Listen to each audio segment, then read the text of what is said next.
Okay, the Cleveland Browns regular season is wrapped up, and our favorite frontrunner is back to celebrate the playoffs with us. Bree, back from vacation. How are we feeling? I feel great. I feel revived, got some sunlight. I got to watch the Browns defeat the New York Jets and secure their playoff berth and the number 5 seed on an 8-inch iPad streaming Amazon Prime because I could not watch it The way in the God intended. condo the way that it was meant to be.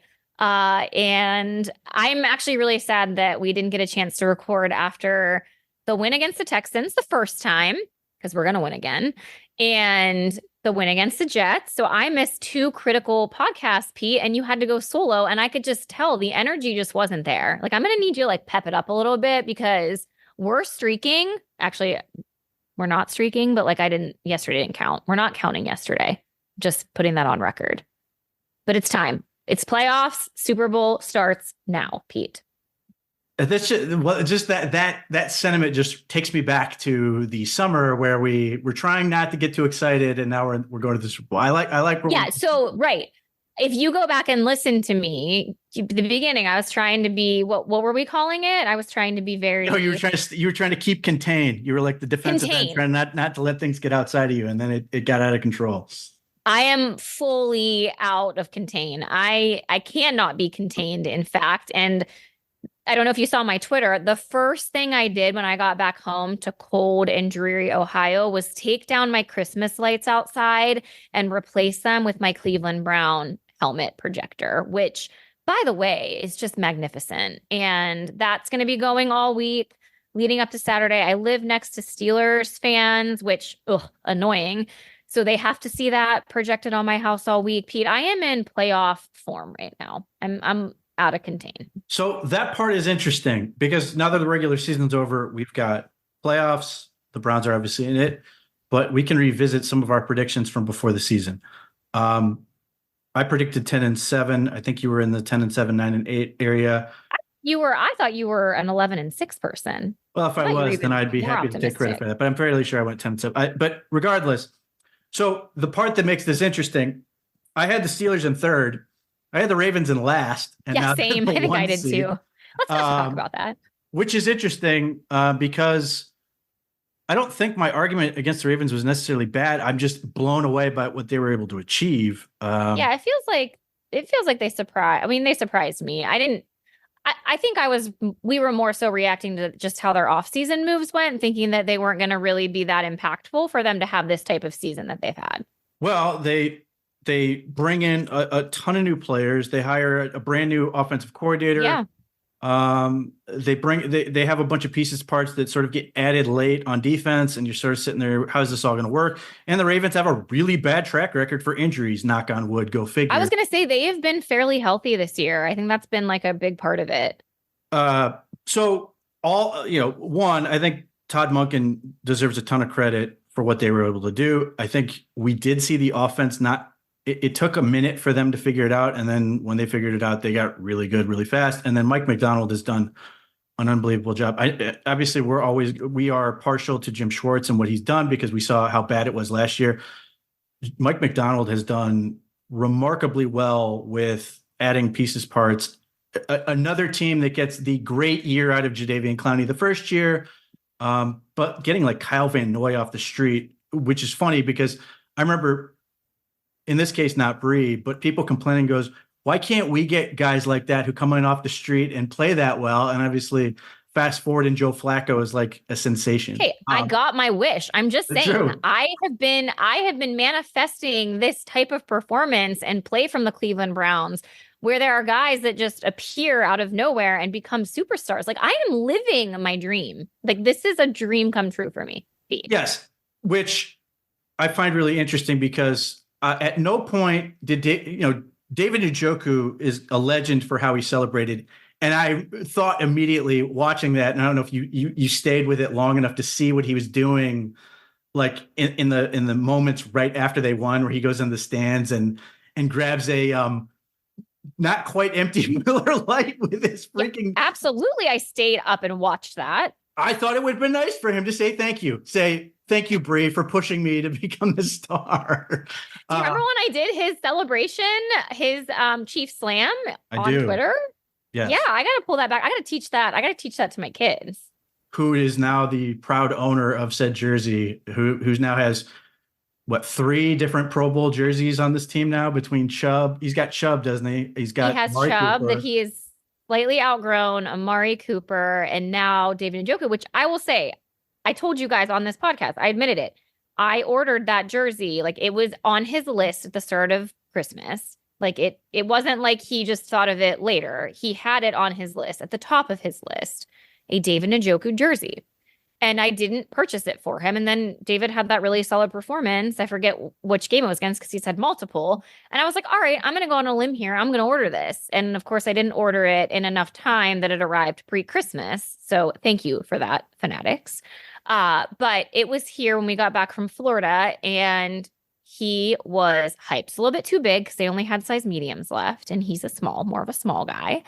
And he wore it to school the next day. And then he goes, I think I'm gonna need a Joe Flacco one after this. It's like, okay, can we calm down for a minute? Like, this is not in the budget. I was hoping that maybe, we get the big Jeff Driscoll game and he'd be like, I want the Jeff Driscoll jersey. That did not happen. Okay. So Joe Flacco, he watched the Thursday night game with me. And so then we're having the conversation once he gets the Njoku jersey, and he asked me for the Flacco jersey. And we were watching highlights, I think the next morning or at some point in the day, and they put up the stat, or they put up Joe Flacco and talking about the Browns' potential at a Super Bowl run. And it was Slime Time. You're watching Slime Time, which again, highly recommend. And it was the week that Amari Cooper won the MVP award, which they were pumped about. And they put up Joe Flacco's like image, and that he was a previous Super Bowl winner. And Maddox looks at me and he goes, I thought this guy was new. It's like, what do you mean you thought he was new? He was like, I just thought that he was just new to football and that he hasn't played yet. And I'm like, you mean like a rookie? And he was like, is that what it's called? And I was like, yes. I'm like, no. I'm like, Joe Flacco is your mother's age. And he goes, well, that's old. All right. I was like, we're done here. We are done here. But he is a newfound fan of Joe Flacco, he does look new. He looks young. Yeah, that's going to be a conversation for the offseason, because there are a lot of people that are getting way ahead of their skis on just how far this can go. Let's be happy now. No, that's my point, is I don't want to get into that conversation. How happy I am? I'm just happy. Like I don't want to get into that conversation because I literally just want to hope that Joe Flacco can recreate the 2012 playoff run where he was like, do it. What, 10 touchdowns, 0 picks when the Ravens went to the Super Bowl. Do it. Been there, done that, Joe. So the one. Also, wait, Pete, I'm all over the place. It's been what, 3 weeks since we talked? You're not. If you have a script planned out, like, I apologize in advance. I do not. Over. I figured this was coming, so I was prepared. So like the whole Flacco fever thing, which I love, by the way. I love the taglines of the Flacco fever, the Flacco around and find out. I originally wanted the slogan to be, and it's inappropriate, it's explicit. I couldn't put it on Twitter because I was worried I would get locked down, but I wanted it to be F with Flacco, but like the real F, that's like what I thought the slogan should have been this entire time. So. I have little doubt that there are t-shirts already ready to go. If the Browns, that's just my plug. Like, I never, yeah, we got to be like a little bit more like to it. He's been around the block. It's not new. Yes. I think one of the things I found, I appreciated about what we saw both with Njoku's run and then him making the Pro Bowl for the first time finally, is that like the face, obviously Joe Flacco is become the sensation, but I think if you're talking about like who is the guy on this team you sort of look to as the vocal leader on offense and defense, certainly Joe Bitonio has a place in that conversation, as Joe Thomas did. But to me, it's Myles Garrett and David Njoku. It had become the sort of people that this team sort of looks to. You hear all kinds of positive, like Kevin Stefanski joked he was sick of talking about how good David Njoku is as a person. The fact that those two guys are like also playing at a super high level is really valuable. Myles Garrett doesn't need to prove anything to anyone. Even Bill Barnwell, who has him third in the Defensive Player of the Year rankings. He needs to prove himself to all Steelers fans. That's the only people on the list. But Njoku is that guy that everybody's the guy that everybody's been waiting for to be that breakout star in a way that there were points even in this season where he had that bad game against the Steelers, which they won, where he started dropping the ball, and you have this sort of frustrating relationship with David Njoku. But they have, in a way that like the Steelers had for years and years and years, they've got two people with that are leaders in that locker room who have a ton of credibility. It's not just the well-meaning guy who's not a great football player that people sort of listen to. Like they have to now, they have to listen to these people because of what they've done. I like that for where this team is going, and obviously for the playoffs, but just in the future. And both of these guys, and part of the reason I said these guys, they aren't going anywhere. Like they're going to be here for a while, which I think is super valuable. I think it's great. Honestly, for David Njoku, it's been a long time coming, right? He is a veteran, 7 even years. though, yeah, I mean, think about that. You typically don't talk about players having a breakout year in their 7th year. Like that to me, 7 years is a long time. It feels like it should be like 4, but it's 7. Yeah, because he was just drafted so young. I mean, that's the other part. Him and Garrett were drafted that same draft, first round picks. My gosh, Myles has been here for 7 years too. Yep.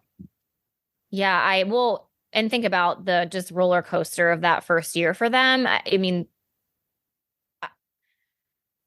they've just been through a lot. They've been through a lot. Myles obviously has had that outright success from the start. I mean, I know he came in with injuries and there was that he was dealing with. But yeah, I feel like David specifically, it had been a lot of ups and downs, a lot of changes in terms of personnel, a lot of changes in terms of just the offense, the scheme, quarterback. I mean, even just this year alone, to be able to sustain this type of performance with the amount of quarterbacks that he has had throwing him the ball, he has been the one constant on this team.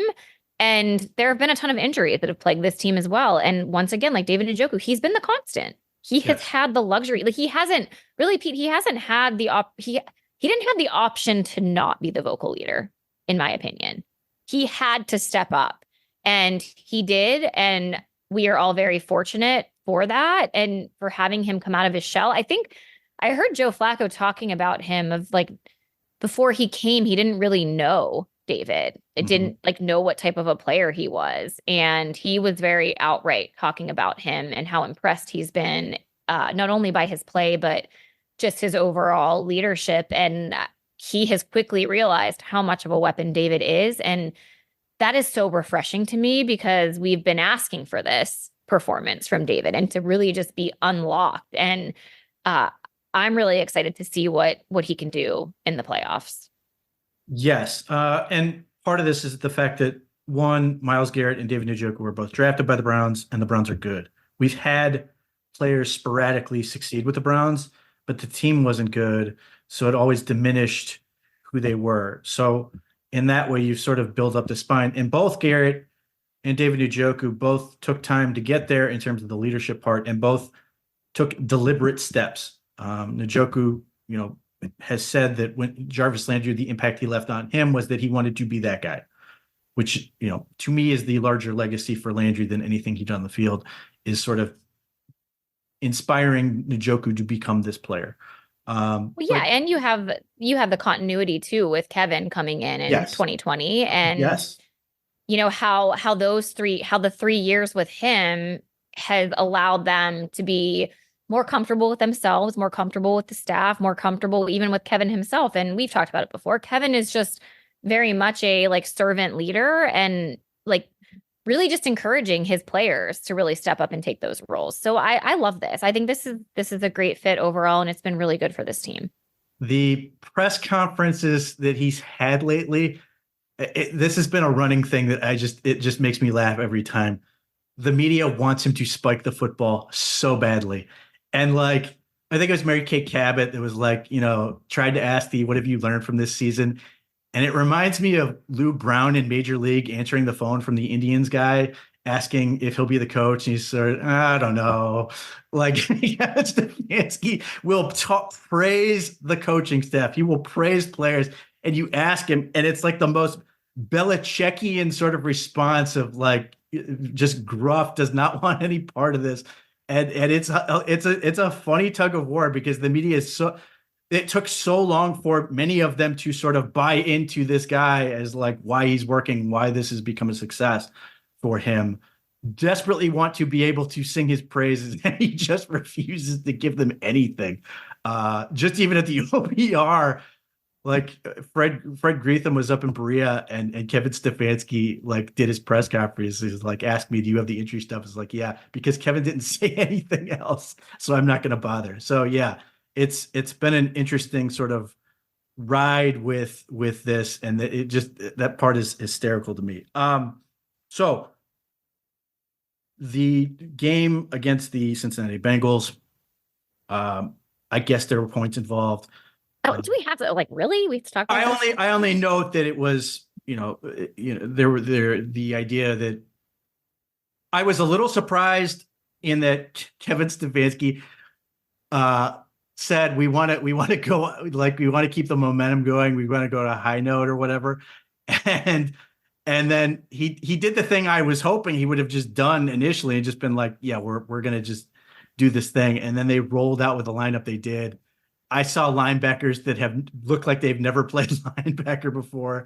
It was interesting. The only thing that sort of stood out to me with this was just that with all the players that were out, I liked what I saw from Alex Wright. He didn't look like the 11th best guy on a good defense. He looks like a guy who is good or getting better even without a ton of help around him. Ronnie Hickman, it's a different world when you've got all backup DBs around you. But again, I like that part of it. But that's the only takeaway I really have from it. Other than that, it was the only thing that was interesting to me were the people who were like sort of raising an eyebrow going, are we sure it's not going to hurt this team that they're getting blown out right before they go into the playoffs? A team that has endured 3,500 injuries, that has had to play the way they've had to play, where they have to fight every last second of the game to win, to get to the point they are. The idea that like the biggest threat to them in the postseason is getting a week off. I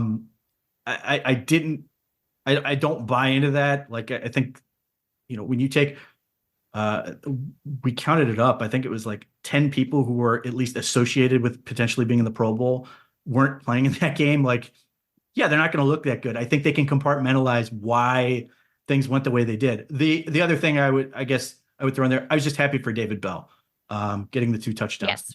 I think the coaching staff loves him. They rave about him. He's not that athletic. He's sort of just a guy who does a lot of things for them. And he reminds me of DPJ a little bit, just in that sense of like where he's supposed to be, doesn't complain, steps up and plays when he needs to play, and that's it. 4th down playmaker, apparently. He's got a nice track record of like making huge plays on 4th down this year. I will just say the game yesterday, the trade-off is that had you played some of your starters, then you're risking the injury. And at the point of the Browns game, you obviously didn't know what time or what slot they were going to be in. Well, now in hindsight, they're the first game on Saturday. So like just thinking about that as well, like having every single day is meaningful in terms of recovery in this league. And a team that has been just wrecked with injuries, like it's not worth it. And I'm not worried about the rust. I'm actually happy that they got that additional extended time from the Thursday night game into yesterday's. So the people that didn't even play yesterday, they had that even extended time off, which was probably also needed, Pete, to have like the additional recovery time and not even just a week. And it's not like they weren't going through meetings, going through all of this scenario. Like they're still involved. And this week is going to be really important, obviously leading into Saturday. But I would hope that they're all professional enough to know that yesterday is not a testament of who they are as a football team. And like Cincinnati, I was actually surprised at their decision to play their starters. Like, I get it. They're paid professionals. This is their job. I know that they had nothing technically to play for. I mean, there were some records out there to be had, but I was just thinking like if Jamar Chase like tears his ACL, like you're risking like the beginning of next season at this point with some of these guys. So I know everybody thinks differently about it. I was fine with how they handled everything. I mean, I'd never want to see Driscoll ever play quarterback for my football team ever again. And I don't think we will have to, at least, oh my gosh, knock on wood, that we will not have to. But that we've seen a lot of really bad games as Browns fans over our years of being fans. And that was one of the hardest to watch just in general. Not much going. Put in an incredibly stupid spot. He was here a week and you threw him out there as the starting quarterback. Like Jeff Driscoll is a practice squad quarterback for a reason, but like he had no shot. The Bengals part of this, whatever. I mean, for guys fighting for contract incentives and everything else, I sort of get it. But there is that element of just playing a game and wanting to win. Sure, I'm not going to argue with it. And they wanted a winning record. They wanted to avoid going 0-6 in the division. So they get to go out on a win. But people forget Kevin Stefanski was killed for playing starters in the preseason because Denzel Ward got a concussion. Yeah. Mm-hmm. And as a big proponent of don't play your starters in the preseason ever, I wasn't as angry as other people, but there were people who, of course, said we should fire Kevin Stefanski because he let Denzel Ward get hurt in a preseason game. And we watched as Sam Laporta, the Detroit Lions tight end, was carted off the field. They had something to play for. And then like Bradley Chubb the week before, who was tore his ACL in garbage time of a game that they had no chance of winning. I think beyond the week 5 bye week part of this, which we were all sitting there going, ugh, like this was a reward for that, being able to sort of do that and take advantage of this. Like there are unknowables. I don't know how much better Joel Bitonio's knee is going to get. I don't know how much better Myles Garrett's shoulder is going to get. I don't know, just how close Grant Delpit is. I suspect he'll be activated on what will be Tuesday, because I'm worried about Amari Cooper's heel. As he's supposed to be fine. Dealt with. But yes, oh gosh, but that's the thing. Like, the benefit you get out of that, if it makes a meaningful difference for those guys, especially like Joe Bitonio in particular, has been dealing with this all year. He had the scope during the bye week to try to deal with it, and then like if this rest like allows him to fully heal, that's huge. And I don't think that's likely given just the way the game plays, and I don't think Myles' shoulders magically could be healed, although I would not hate that. Amari Cooper, you mentioned, but like there are a lot of players that could get healthier. And if they are healthier, the Browns suddenly are a much more dangerous opponent heading to the postseason. That part is valuable. The other game that happened yesterday, one of the hosts on this show is very disappointed in a certain team that plays in Florida. I have criticized this team for being soft ever since I watched them lay down against the Bengals when Jake Browning initially had to play. Their defense has been just a sham. You watched backup quarterback after backup quarterback just light them up. And yesterday against the Tennessee Titans, the Jacksonville Jaguars were an embarrassment, which is fascinating because this time last year, they were this great story. They were, Doug Peterson deserved all kinds of credit. Trevor Lawrence, is he going to be the next elite quarterback? This, that, and the other. I mean, it's a sort of cautionary tale as to everybody, everything that seems very good. There's a lot of reason to believe the Browns are going to continue to be good, but things can go wrong quickly. But by all means, rip apart the Jacksonville Jaguars, a game you watched more of than I think the Browns game. Yeah, I will admit that. I had a really hard time sticking with the Browns, just based on how bad it was. And honestly, I didn't want to see guys getting injured, even if they were not going to be a significant impact to the Browns team. I was just stressed out watching it for like, I just wanted it to be over. I was like, I just want this game to be over.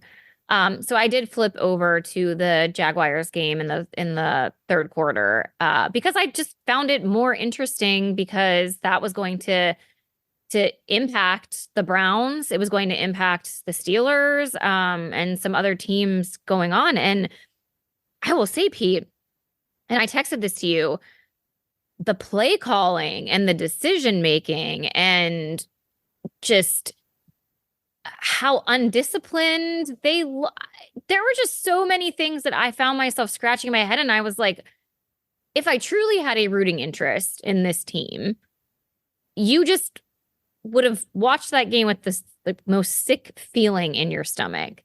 And I thought to myself too, I felt very, very fortunate to have Kevin Stefanski as our head coach after watching how those final 8 minutes played out, with that Jacksonville team. I was not impressed by Trevor Lawrence. They on what 4th and 1? They were on the 1-yard line with a chance to score, and I believe they passed the ball. Did they even attempt to run it? I can't remember now. They did with that. They tried the reach. Oh gosh, my gosh! I can't believe I already forgot about that. That was from like 3 yards out. He like tried to reach it over. But there was also like, if you're gonna go for it on 4th down, why not try to run more time? Like just a lot of really weird things happening in that game, and it just left me feeling. And I will also say this, Pete, like I wasn't rooting so much for the Jaguars to win because I wanted to play them, although that's important. I felt I really just didn't want the Steelers to get in. That's where I'm with you there. That was the part that was weird to me. Was I totally understand exploiting the Steelers and seeing them not get in the playoffs. Yeah, they have to travel to Buffalo. We'll see how that goes. But the amount of people who were like terrified of the Texans was like weird to me. I couldn't believe it. CJ Stroud is phenomenal. Like I really liked him coming out of college. I just thought it would take him a while to get there. Not unlike it took him a while sort of at Ohio State to sort of realize how good he could be. And we saw that just tremendous game against Georgia. We were just like, oh my God. Mm-hmm. But like, as a lot of people have pointed out, he's basically been the same guy since he started. Like the Georgia game was just it. And he's just like, this is who I am now. That's all fine and good. He's great. And the Browns have to take him seriously. He's a rookie quarterback in his first playoff start against a defense that has been the best from the start of the season to the end of the season. I don't know that they have enough weapons. They lost Tank Dell. Nico Collins is terrific. I just don't know that he's good enough. Dalton Schultz is a nice tight end. They may get Noah Brown back, who's been good for them. And CJ Stroud makes your team better just by having him on the field. There's no question about that. I'm more worried about the Texans defense and who they could be getting back. The Browns didn't have to face Will Anderson. Jonathan Greenard, who's leading the team in sacks. He's got like 12 and a half sacks in 14 games. Did not play this past week, has not played since he got hurt against the Browns, basically on like the first play of the game. If he's back, they've got 2 legitimate edge rushers that really improve the rotation. That is the part that is far more worrying to me. And I still am not worried about this team. Certainly, the Browns can lose to the Texans. They can lose to anybody, sure. Which I think makes the AFC bracket super compelling. Yes, agreed. Is I think 6 of the 7 teams can win the AFC. And one of them plays in Pittsburgh, who I do not think can win. They all think they can win. They all think they're going to the Super Bowl, just FYI. Well, I'm fine. Look, if they beat the Bills, great. Because that means they have to go to Baltimore and play that game. And then if they somehow beat the Ravens and the Browns can keep winning, the Browns can host the AFC Championship. I'm good with that. That'd be amazing. I'm rooting for the Browns to be able to play a home playoff game. That's what I'm rooting for. So however that needs to happen, I guess by all means, let it happen. Yeah, there's a couple ways it could happen. The Dolphins. We have to root for the lower seeds, right? Yeah, the Dolphins theoretically could beat the Chiefs, which isn't out of the question. Although The Hmm. Dolphins losing the way they did has to be crushing because the forecast for Kansas City on Saturday night is It's gonna be about 0 cold. degrees. Ugh. I don't think Mike McDaniel is going to wear his capri sweatpants with his leg pulled up for this one. And they look like a team. Obviously, they've been. Okay, can we pause there for a minute? Because I think like what you're saying is like all of these AFC teams that are in the playoffs, and you could even throw the Steelers in there because they were in their spot. They had to win out, and they did, and they had to have some luck fall their way, and it happened. Like that. That to me is actually more frustrating than anything. But it's been a weird season just overall. Like there truly has not been a dominant team in the AFC. I mean, you could call the Ravens the dominant team in the AFC, and they rightfully so have earned the first seed, and they are getting a bye. And the Browns beat the Ravens 1 out of 2 games. Uh, and so I'm sitting here thinking like these matchups are so interesting because I truly don't know that I can say that there's a favorite in any of these games that are going to be played this weekend in the AFC. Um, I would hope and I would like to think that the Browns are the obvious favorite, and they are when it comes to Vegas. But, I think every single team has a chance of upsetting the lower seed, in my opinion. Yes. Um, And I'm sure your and mom appreciates the minus 1.5 line that she's probably already bet. I thought it was 2.5. Did it change already? Maybe I know when it initially came out, I saw one that was minus 1.5. So Okay. I don't know. I don't know if she's going to bet this weekend with play. I'm hosting a watch party here, so I will be able to give you a full recap of how my mother is. Maybe I'll just put the camera on her the whole time. That actually might be really interesting. But so Pete, I was going back and kind of just looking because I'm not going to say I sat here and watched every single Texans game, right? I watched the Texans play us. I watched the Texans play the Colts on Saturday night. And I caught a couple of highlights here and there, but I go back and I look at the Texans like wins and their schedule, and I had CJ Stroud as my fantasy quarterback, and Tank Dell as well was one of my players. So I was following just in terms of that. But I go back and I look at their schedule, and I'm not like sitting here thinking like, wow, they were such a dominant football team and they didn't play these gauntlet of teams that, in my opinion, like the Browns were put in some very interesting positions and situations without their starting core team, and they were able to come away with victories. So I'm not going to sit here and say I'm terrified to face CJ Stroud and the Texans because listen, the Browns have had a million things thrown their way this year, and they figured out ways to win. So go figure out a way to beat a rookie quarterback at their place. Like maybe I'm crazy for feeling this, but I have full confidence in this coaching staff and this team to be able to figure it out and go win this game. And I honestly think they could do it in like dominating fashion. my suspicion is the Browns will win big, and that's based on history. Rookie quarterbacks and quarterbacks who are making their first ever playoff start is not good. The track record is bad. It's not to say it's impossible, but then you add on to the fact that the Browns defense is very, very good. And maybe there's some familiarity just because they got to see them up close, and Right. there's some of that. But there are things about the Houston Texans that have to be terrifying for a Texans fan. They've got one really good offensive lineman and 4 scrubs. They struggled against the Browns the first time out. Yeah. Like the Browns defensive tackles really took it to them. Now, the flip side of that is the Texans defensive line, again, if those guys are healthy, is far better. They did a really good job against the run game in that one. But because of the lack of pass rush in some ways, and I think the Browns, they've come up with some creative ways to help with their pass protection. Joe Flacco tore them apart. And it's not like the Texans have terrible corners. Their corners are fine. Their safeties are bad. That really hurt them. The Texans deserve a ton of credit for what they've been able to do. Obviously, they were 13-1 last year. That's why DeMeco Ryans is, for many people, the easy choice for coach of the year. That's fine. I mean, I think Kevin Stefanski's, because I think that's ultimately what's going to happen. And some of that is the award is voted on by reporters, and reporters love the story. And I don't know if certainly the Browns have a great story, but people get bored of sort of doing the same thing over again, and he won it in 2020.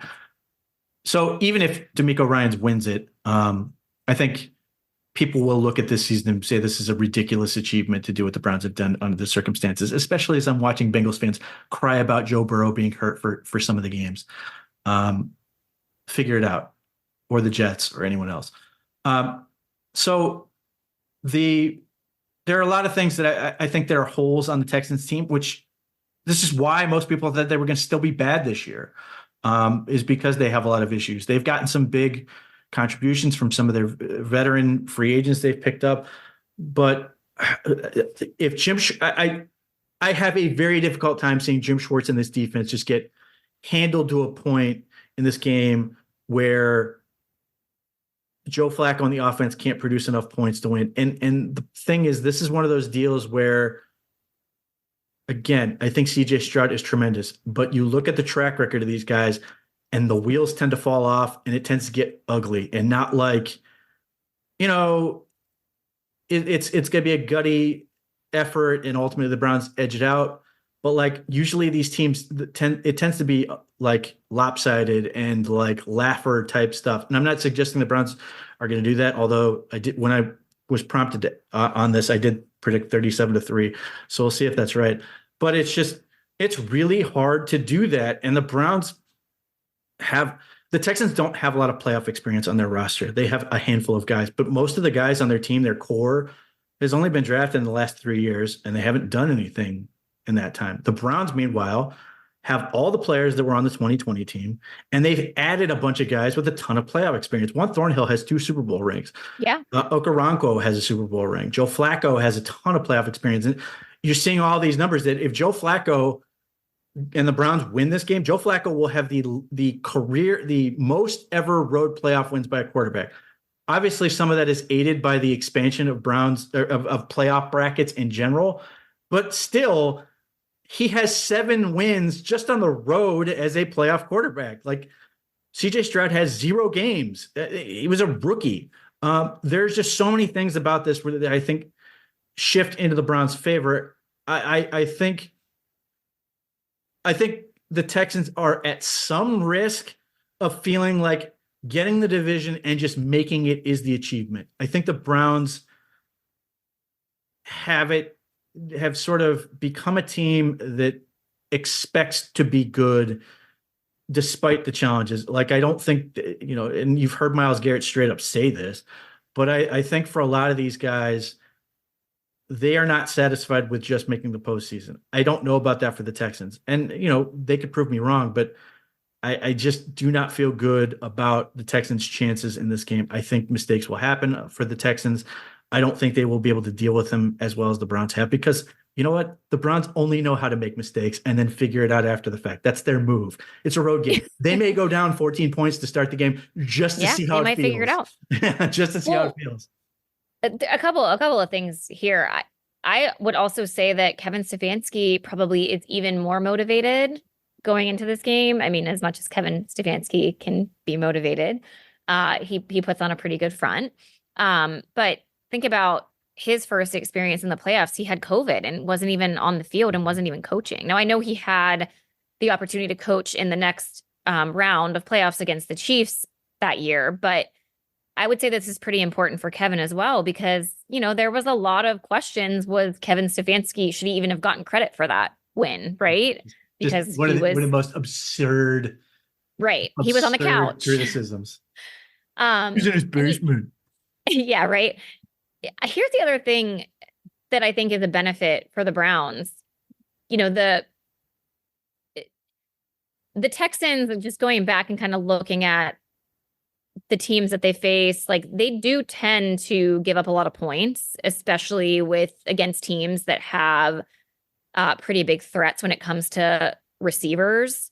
And, we know what we did with Amari Cooper against their defense. But like, think about it. Like, David Njoku is a huge threat. You have Amari Cooper, who already, went for a mile against their team. And I went back and looked at Amari's quote after that game, and he said, he said something like, "I hate to say this, but it almost seemed easy."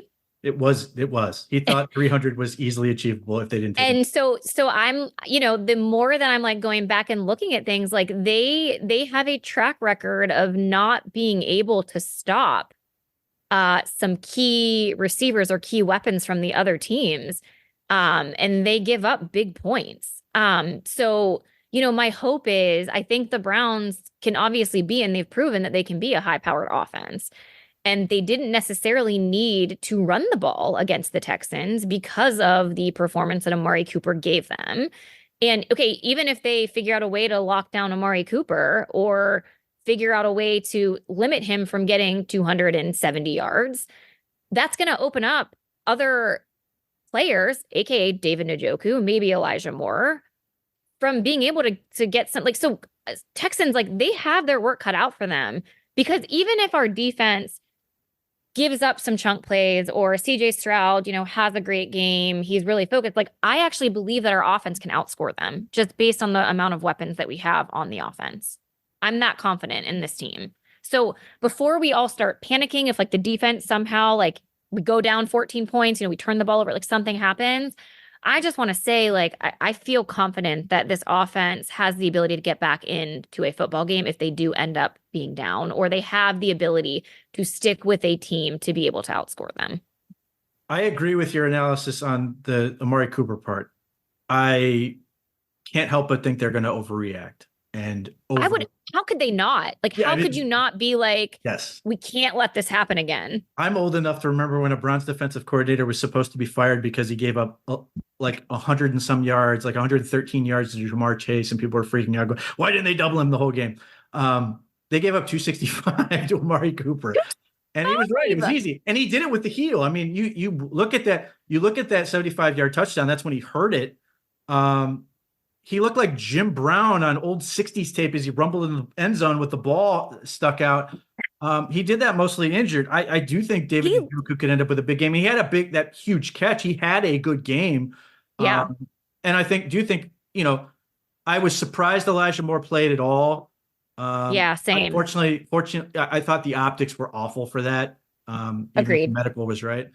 They didn't play him much. I do think that part is good. I do think he, fully ready to go. I think he can have a big game. We keep waiting for them to all click, but at some point, like, he's the guy that can have a big, big game out of nowhere and produce in a big way. The other thing that I was like, people kept asking, when do we want to play this game? I was like, I want to play this on Saturday. I was passionate for the Saturday thing. One, the Texans had just played and they played on Saturday, and the Browns did not need a ton of time off.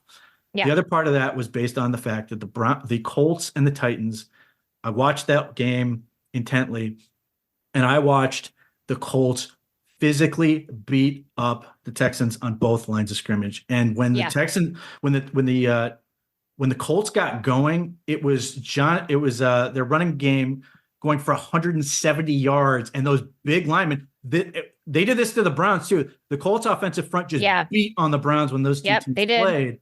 They are big, they are strong, they're physical. And then on the other side of the ball, you have DeForest Buckner, you have their big nose tackle who was suspended when the Browns played them, Grover or whatever his name is. They're these just massive people.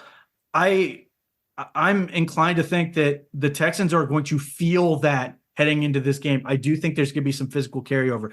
So I was happy that they didn't get an extra 2 days to sort of rest and recuperate, because I suspect they need it. The Browns, on the other hand, are far fresher. They've had this time off. I think they're going to feel as good as they have in months. I think that's another big advantage for them. I don't worry about them starting off slow.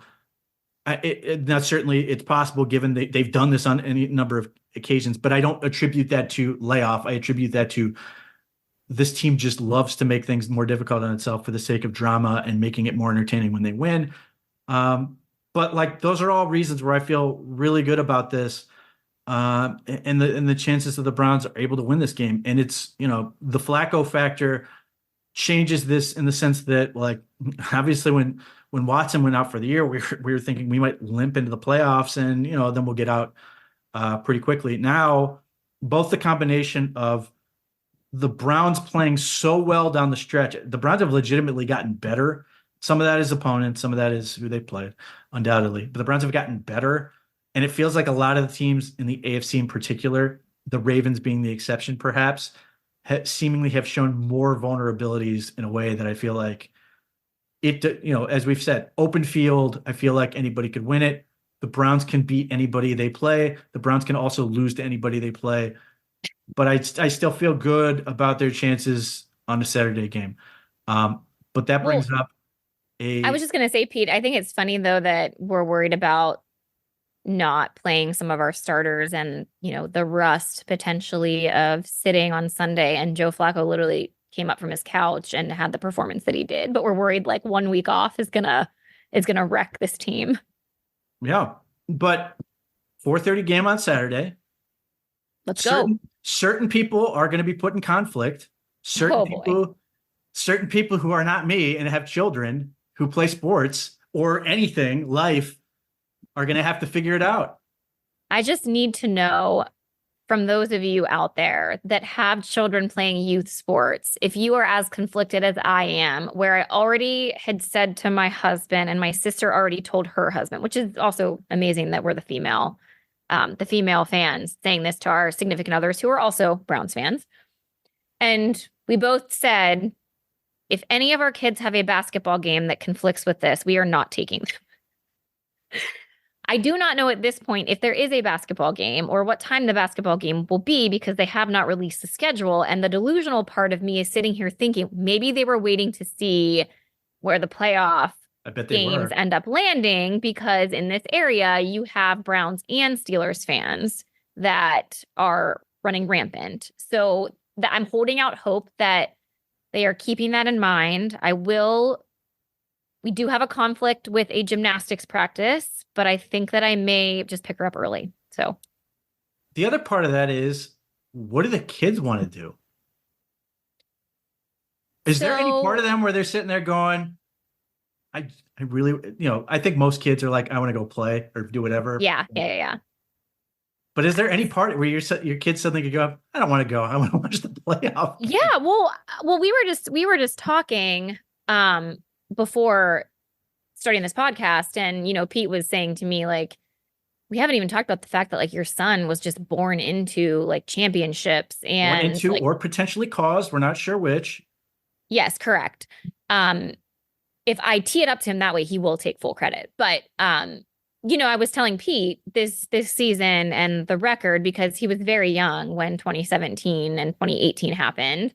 But he saw, he obviously fell in love with Baker Mayfield at the tail end of 2018.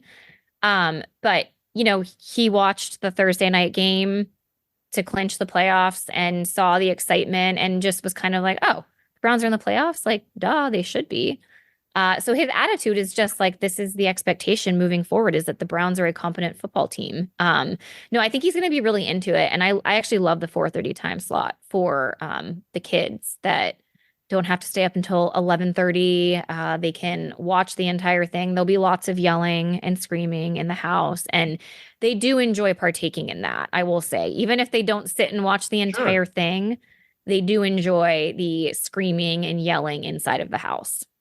It's an event, and like your parents are fired up for it. It's like it's a thing. So yeah, even my 3-year-old who is newer to the family, she knows the Browns. She knows when they're on, and she will yell with me, and she knows the "Here we go, Brownies" chant. So she'll also be hyped.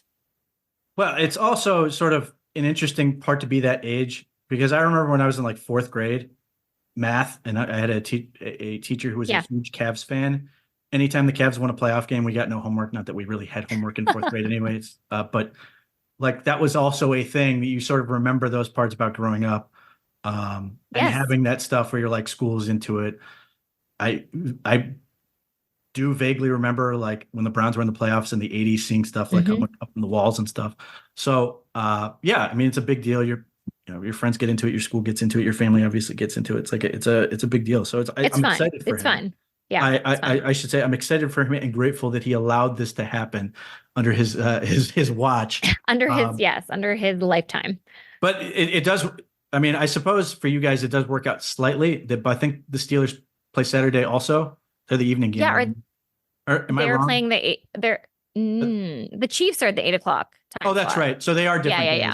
Okay. Yes. They are different. Yeah. So but here's the thing, their basketball games are either Saturdays or Sundays. So, yeah, I don't know. And they're typically, I guess the latest they could play would be like 7 p.m. on a Saturday. And I'm just like, it'll probably be like 6 o'clock. It'll be like the worst time possible.